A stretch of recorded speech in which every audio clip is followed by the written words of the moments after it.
Welcome to the podcast from Stress to Success Blueprint. I'm your host, Lolita Guarin. And today's episode 197.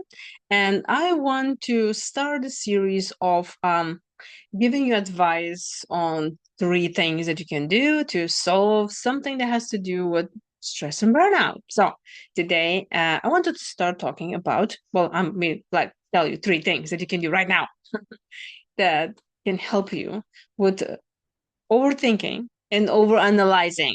How about that? So the first thing that you can do, no. Let's just back up. Let's just talk about why you will be worrying too much or why you will be overanalyzing it from your own experience.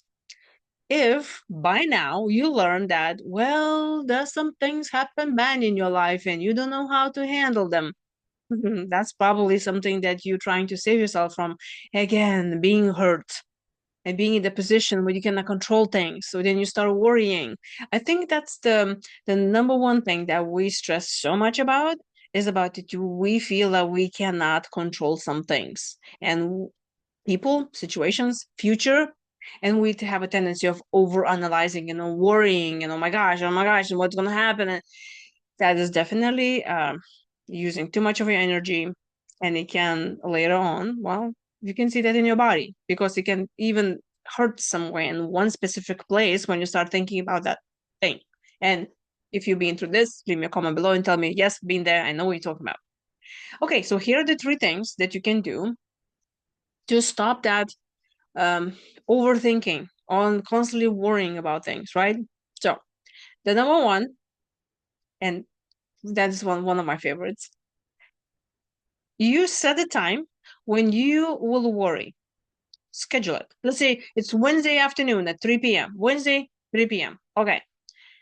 And so when you're going along your day, and there is something worries you like, oh my gosh, I don't know how will I get that raise. Oh, I don't know if something, you instead of continue worrying about that, you tell yourself, oh, you know what? I'm going to worry about that on Wednesday, 3 o'clock. So then you make yourself a note somewhere on the phone or on the notebook somewhere. You put that on your worrying list. And then you keep on putting those things there. Now, when the Wednesday at 3 o'clock comes, you have to keep your word and you show up for your appointment. And then you're going to look at that list and you will see, like, okay, well, that was kind of funny that I was worrying about that. That thing solved itself. That thing, that's just stupid to worry about. That never happens. I mean, what are the odds? And you will go through that list and you will eliminate it, all those things. And if there's still something on that list that you still worry about that, obviously you need to address it, which moves into our second tip I want to give you today about worrying about things. It's preparing for the worst. Then you take yourself on the journey of what if this thing actually happens? What's the worst thing that can happen? And then you go to those scenarios of multiple things that can go wrong and what you're going to do about that. Let's say you're going to lose a job. Okay, you're not going to find another one. Oh my gosh, what you going to do? What you will do, then you probably go find another job. Maybe you'll ask, okay, well, maybe I'll not find a job. Then you will go ask your parents for money. Then you no parents. Okay, go for friends. Then you were, what's the worst that can happen? You will be sleeping and homeless. And you basically the point is you need to go mentally to the worst case scenario and realize that you're probably not going to die. And I'm talking about here things that you worry that you can solve and you can prepare for, okay? Even if you can make it for the worst case scenario, if you cannot prepare, what you're going to do then? Let's say somebody dies, you lose a job, you lose something. The worst case scenario, what are you going to do? The key of this whole exercise is when you already take yourself on a journey to the worst case, mentally you took there and you survived. So that thing should help you to stress less. And also, in addition, if you're actually going to make an actual plan, what is that you're going to do if this happens? Write it down. Plan A, plan B, plan C. Then you will be prepared. If what happens, you just like, okay, if the worst happens, I already know what I'm going to do. Hence, you have the thing in your control now. You know what action steps you will need to take. Hence, you will worry less. Of course, it has to do with things that you can control. But a lot of people also worry and, just overanalyze and overthink about other people. then you need to go the same way. It's like, okay, what is the worst thing that can happen if this person never calls me? What if they leave me? What if they not show up? And what if they not gonna deliver? What if they're going to die? I know, like, yes, this is going to happen to all of us. So let's prepare for that. What is that in place that you already have that can help you in that situation? Preparedness. Think about what is the worst in case can happen. But also, you see, on this process, what you're doing is you're honoring your own needs. That's very, very important, especially if you grew up in an environment where you learn not to trust yourself or nobody else. So the more of this preparedness you will do, the more you will trust yourself and your own needs. You will know that you can show up there for yourself in the future. So the more trust you build towards yourself, more you will know that you are capable of handling whatever comes your way in the future, no matter how stressful that is. Okay, number 3, if you're just overthinking over something, start grounding, mindfulness, anything that has to do with the body and taking your attention from somewhere, putting it somewhere where it can be at peace. So, for example, if you're stressing about something and you're all over the place, there's this, and there's an anxiety, ground. So, what does that mean? So, there's different ways how you can do it, but how about feeling into your 5 senses? Ask yourself, what do I see? What do I smell? What did I taste? Okay, where's my body?